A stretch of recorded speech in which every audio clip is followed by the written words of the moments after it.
Ça fait 2 semaines que je teste l'iPhone 14 Pro, donc voici enfin mon test. Déjà, ce qu'on peut voir, c'est que niveau design, il n'a pas drastiquement changé. C'est toujours un design très classique. On a par contre de nouvelles couleurs comme ce violet qui, je trouve, est vraiment très spécial. Alors, au début, j'ai eu du mal à l'aimer entre guillemets, mais là, franchement, à force de l'utiliser, je dois vous avouer que, ouais, c'est une belle couleur.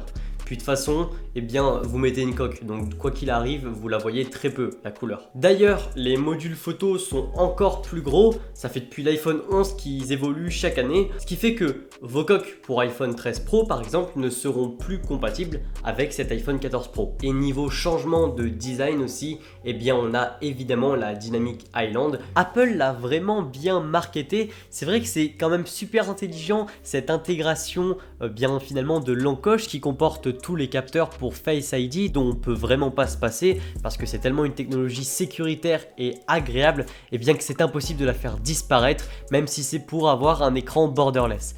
Donc là je trouve que l'intégration est quand même très rigolote mais on va en parler un petit peu plus tard dans la vidéo. Bon, mis à part ça, on a un très bel écran de 6,1 pouces pour l'iPhone 14 Pro et 6,7 pour l'iPhone 14 Pro Max, toujours aussi bien calibré comme sait le faire Apple depuis maintenant des années. Donc un très bel écran, très lumineux, à tel point que à l'extérieur, il peut monter jusqu'à 2000 nits. Alors, comme ça, c'est compliqué de comprendre ce que ça veut dire, mais en gros, c'est 2 fois plus lumineux que l'iPhone 13 Pro, qui lui était déjà extrêmement lumineux, l'un des plus lumineux du marché. Donc vraiment, Apple a encore amélioré ce point-là. Je vois pas dans quel cas d'usage ça pouvait déranger d'utiliser un 13 Pro en plein soleil. Mais bon, tant mieux, sauf que la batterie a l'air d'être un tout petit peu moins bien que le 13 Pro à cause justement de cette forte luminosité sur l'écran. Mais bon, vous avez un écran qui est très puissant. D'ailleurs, l'iPhone 14 Pro dispose de la puce A16, contrairement à l'iPhone 14 qui dispose de la puce A15 qui était déjà disponible il y a un an sur l'iPhone 13 Pro. Mais bon, je crois qu'on va arrêter de parler de puissance sur les iPhones parce qu'on a compris que chaque année ça évolue un petit peu, mais pas tant que ça. Mais surtout, eh bien que même si vous prenez un iPhone 10, 10S, 11, eh bien ça reste quand même très fluide parce que iOS est quand même très bien optimisé et sait se servir de toute la puissance du processeur qu'on lui propose. Franchement, iOS c'est un OS très léger et donc si vous voulez tester un iPhone, eh bien vous pouvez prendre n'importe lequel, pas besoin d'avoir l'iPhone 14 Pro pour voir qu'un iPhone c'est fluide. Au niveau de la partie photo, la plus grande nouveauté probablement c'est le capteur de 48 mégapixels sur le capteur principal. Globalement ça veut dire que quand vous shootez en RAW, eh bien simplement vous avez 4 fois plus de détails que sur les autres capteurs qui étaient de 12 mégapixels. Ça veut dire qu'Apple a enfin abandonné son capteur 12 mégapixels pour passer à un capteur 4 fois plus détaillé. Mais vous allez voir qu'en plus de faire des photos détaillées, eh bien il sert à d'autres choses ce capteur de 48 mégapixels. Donc si on résume, le capteur 48 mégapixels permet lorsque vous shootez en RAW, donc c'est-à-dire un mode qui est disponible uniquement sur les iPhones Pro, c'est un mode en fait qui permet d'avoir une plus grande souplesse, une plus grande flexibilité lorsque vous retouchez vos photos. Du coup, vos photos sont plus lourdes, il y a plus de détails, plus de couleurs et maintenant du coup une meilleure résolution. Donc ça c'est uniquement disponible lorsque vous shootez en RAW. Par contre, si vous shootez en mode classique, et bien là, le 48 mégapixels n'est pas inutile mais il sert à d'autres choses. Il permet de faire du pixel binning. C'est simplement de combiner plusieurs pixels pour n'en faire qu'un et donc capter plus de lumière et ça donne de meilleurs clichés en basse luminosité. Bon, vous allez voir que globalement l'iPhone 13 Pro était déjà excellent et dans certains cas il n'est pas forcément meilleur ce 14 Pro. Mais il y a une autre fonctionnalité que j'adore, ma préférée vraiment, c'est le capteur 48 mégapixels. Il permet à l'iPhone de faire un zoom numérique 2 fois, en fait zoomer 2 fois dans l'image numériquement sans perte de qualité par rapport au capteur 12 mégapixels parce qu'en fait ça donne une image de 12 mégapixels tirée à partir du capteur 48 mégapixels en faisant un zoom x2. C'est comme si c'était un petit téléphoto, en fait c'est pas un vrai objectif qui zoome, c'est simplement un zoom numérique mais vu que l'image de base est très détaillée et très grande, eh bien ça permet d'avoir comme si vous avez un zoom. Ça permet donc d'avoir une plus grande polyvalence dans vos photos. L'iPhone est vraiment encore plus polyvalent que ce qu'il était avant. Donc vraiment, c'est super cool d'avoir fait ça. Et je trouve ça super malin ce qu'Apple fait avec ses capteurs. Le fait de multiplier les polyvalences, je sais pas si ça se dit, mais sans rajouter des capteurs. Et en plus, on limite les différences qu'il y a entre chaque capteur, les différences de colorimétrie, de déformation un petit peu de l'objectif. Vu que c'est du numérique, eh bien c'est la même qualité. Ils avaient déjà fait ce genre de petit move avec le capteur ultra grand angle qui pouvait faire de la macro. Là, le capteur ultra grand angle permet maintenant le mode action. Le capteur 48 mégapixels permet donc de faire un zoom x2. Enfin bref, c'est super cool. Et donc comme j'ai dit, l'iPhone devient de plus en plus polyvalent. Mais je pense que ça, on l'a compris.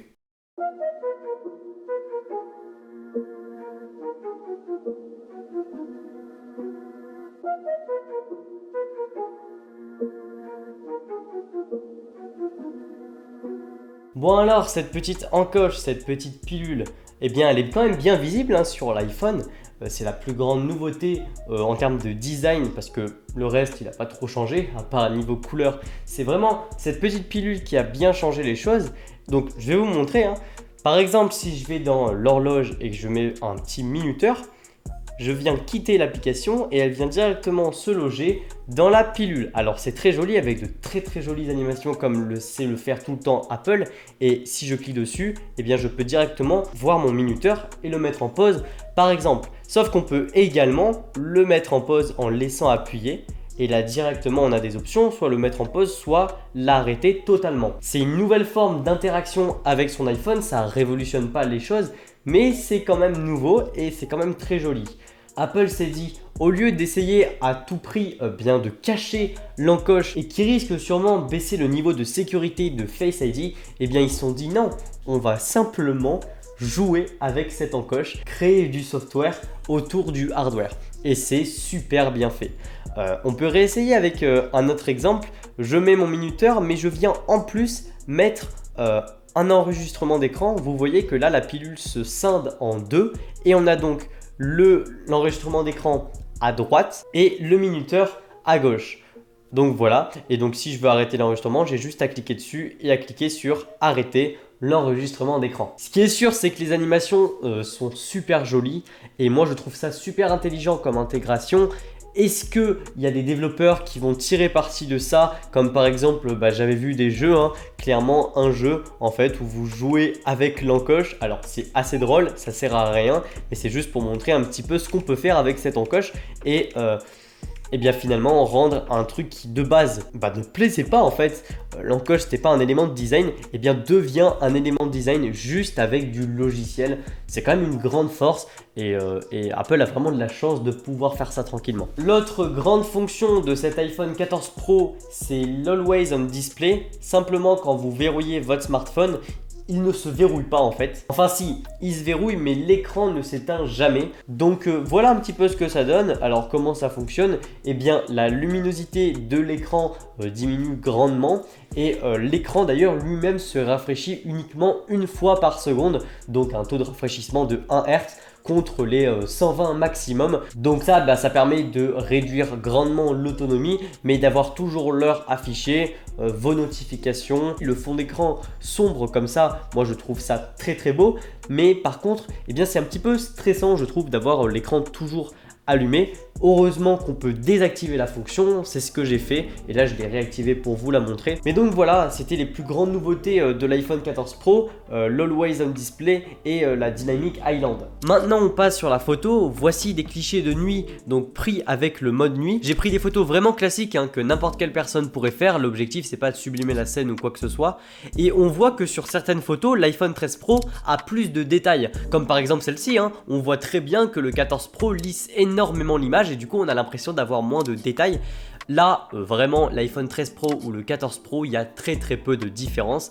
Enfin vraiment regardez, c'est assez incroyable, il y a un an d'écart et il y a très peu de différence. Et il y a tellement peu de différence que vous n'avez même pas remarqué que j'ai inversé les photos. C'est dire. 2 jours c'est sûrement là où il y a le moins de différence. C'est toujours comme ça chaque année parce que dans tous les cas même un smartphone à 200 € en journée il est bon. Par contre dans le mode macro j'ai quand même vu quelques différences toujours dans la journée. Vous voyez que l'iPhone 14 Pro c'est bien plus détaillé. Au niveau du mode portrait je préfère préfère largement la photo que j'ai prise avec l'iPhone 14 Pro. Il y a plus de couleurs, plus de détails, c'est sûrement de la netteté artificielle mais c'est vraiment très joli. Et la plus grande nouveauté de l'iPhone 14 Pro, c'est sûrement son capteur 48 mégapixels. Vous pouvez voir cette photo de mon chat, on peut zoomer énormément et on perd très peu de détails. Bon, j'ai décidé de vous emmener dehors pour tester la caméra frontale de l'iPhone 14 Pro, donc qui normalement est censée être bien meilleure que celle du 13 Pro, du moins un nouvel autofocus. En tout cas, disons que moi je suis plus net normalement dans l'image. Là je vois pas trop, je suis en plein soleil. D'ailleurs, il faut pas oublier qu'on est en pleine lumière, donc c'est quelque chose qui est super facile pour l'iPhone parce que du coup là on a énormément de lumière, donc c'est vraiment, on est sûr d'avoir l'image la plus optimale. Parce que si on était dans la nuit, ce serait vraiment pas ce résultat-là. Par contre, maintenant, on va tester un mode de fou sur l'iPhone 14 Pro. C'est le mode Action Mode. Donc en fait, je vais courir et vous allez voir qu'en fait, l'image est parfaitement stable. Je vais vous faire le comparatif avec l'iPhone 13 Pro, mais vous allez voir que quand je vais courir, ça va vraiment bouger dans tous les sens. Donc on va faire un premier essai, juste comme ça.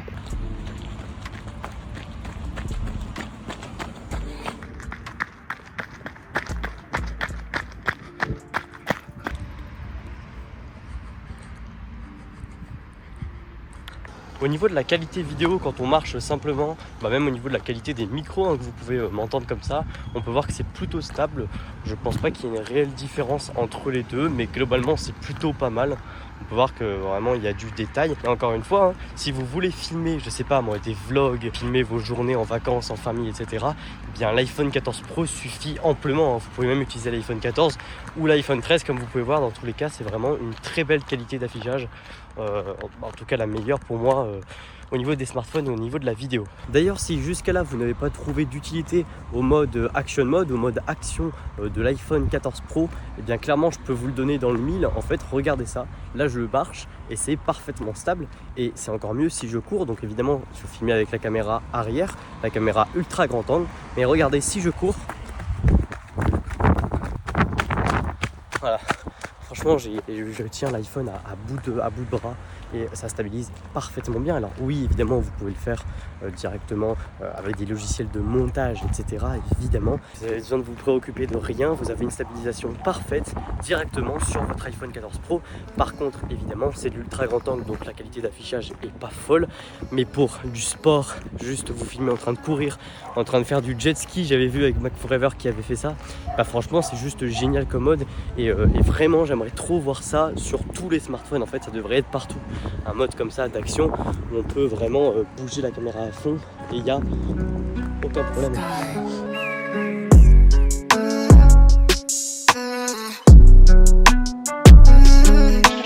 Bon, et bien je termine ce test en filmant avec l'iPhone 14 Pro pour vous montrer rapidement encore une fois les capacités photo qu'il a, surtout avec la caméra avant qui est vraiment plutôt bonne. Au final, comme chaque année, évidemment, l'iPhone 14 Pro est meilleur en tout point que l'iPhone 13 Pro. Un iPhone que j'ai utilisé pendant 1 an pour faire des vidéos sur YouTube et puis pour mes usages aussi personnels. Et c'est pour ça que je ne vous conseille pas, mais comme chaque année, d'acheter l'iPhone 14 Pro. Évidemment, quand vous avez un 13 Pro, un 12 Pro, un 11 Pro, du moment que vous avez un smartphone professionnel, si vous en avez besoin évidemment, eh bien je ne vous conseille pas de passer à la génération au-dessus. Il y a beaucoup trop peu de nouveautés, elles sont limite mineures. En plus là normalement on est à la fin du cycle des smartphones un petit peu comme ça. Et donc du coup, normalement l'année prochaine, on a un petit peu plus de nouveautés, peut-être un changement de design et on a peut-être même l'apparition d'un iPhone 15 Ultra, comme un petit peu ce qu'avait proposé l'Apple Watch Ultra. Et donc là, peut-être que je vous conseillerais plus de l'acheter. Et donc voilà, j'espère que cette vidéo sur l'iPhone 14 Pro vous a plu. Si c'est le cas, vous pouvez me le dire en commentaire. Likez la vidéo. Est-ce que vous allez acheter l'iPhone 14 Pro? Quel iPhone vous avez? Dites-le moi en commentaire, c'est super intéressant. Partagez la vidéo si vous voulez montrer ce test à plus de monde et faire découvrir ma chaîne à plus de monde. Et moi je vous dis à la prochaine pour une nouvelle vidéo. Allez, salut!